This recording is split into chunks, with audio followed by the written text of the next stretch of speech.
चलिए शुरू करते हैं आज का चैप्टर। आज के चैप्टर का नाम है ताकाहाशी।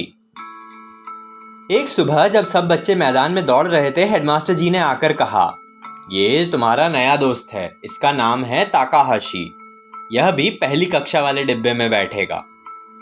तो चैन और उसके साथियों ने ताकाहाशी को देखा। उसने अपनी टोपी उतारी और कुछ शर्माते हुए कहा, तुम सब कैसे हो? तो चैन और उसके साथी पहली कक्षा में थे, इसीलिए छोटे छोटे ही थे, पर ताकाहाशी था तो लड़का, फिर भी उन सबसे छोटा था।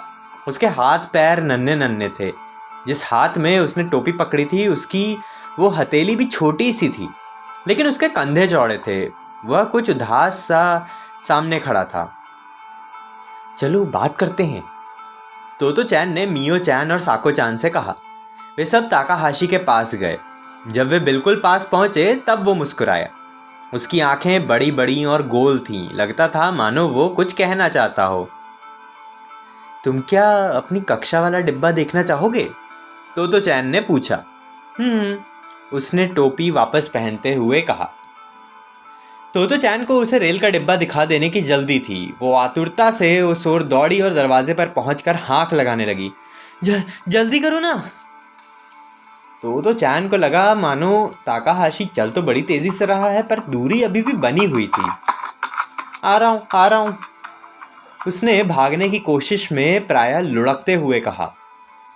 तो चैन अब तक यह तो समझ गई कि भले ही यासुकी चैन की तरह ताकाहाशी को पोलियो नहीं था, पर उसके पैर चलते समय घिसटते नहीं थे, फिर भी रेल के डिब्बे तक पहुंचने में उसे काफ़ी समय लग रहा था।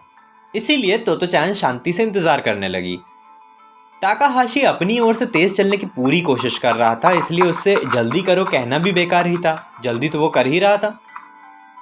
उसकी टांगें काफ़ी छोटी थी और पैर मुड़े हुए थे। शिक्षक और बड़े तो उसे देखकर ये समझ जाते होंगे कि उसका बढ़ना बंद हो चुका है।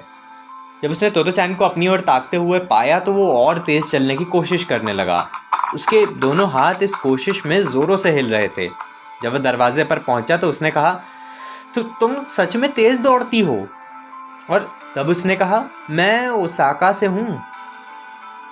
ओसाका? तो चैन ने उत्साह से भरकर कहा। ओसाका था उसके सपनों का शहर, जिसे उसने कभी देखा ना था। माँ के छोटे भाई, उसके मामा, जो विश्वविद्यालय में पढ़ते थे, जब भी घर आते उसका सिर दोनों हाथों से पकड़ उसे ऊंचा उठा देते थे। तब कहते, मैं तुझे ओसाका दिखाता हूँ। दिख रहा है ना अब ओसाका? यह तो खैर एक खेल था जो बड़े अक्सर बच्चों के साथ खेलते हैं, पर तो चैन उसे सच मान लेती थी। उसके चेहरे की चमड़ी जोर से खिंच जाती, आंखें और कान भी दर्द करने लगते, पर तब भी वो ओसाका देखने की कोशिश करती। उसे लगता कि एक ना एक दिन वह ज़रूर ओसाका देख पाएगी। इसीलिए जब भी मामा आते वो कहती, मुझे ओसाका दिखाओ। और इस तरह ओसाका उसके सपनों का शहर बन गया था, और ताकाहाशी उसी शहर से था।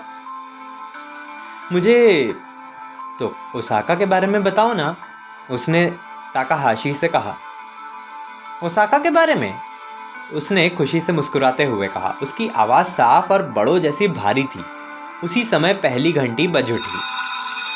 अरे कितने दुख की बात है, तो चैन ने कहा। ताकाहाशी खुश खुश पूरा शरीर हिलाते हिलाते अंदर जाने लगा। उसके बस्ते से उसका छोटा सा शरीर पूरी तरह छिप गया था। वह जाकर पहली पंक्ति में बैठ गया। तो चैन भी जल्दी से उसके पास जा बैठी।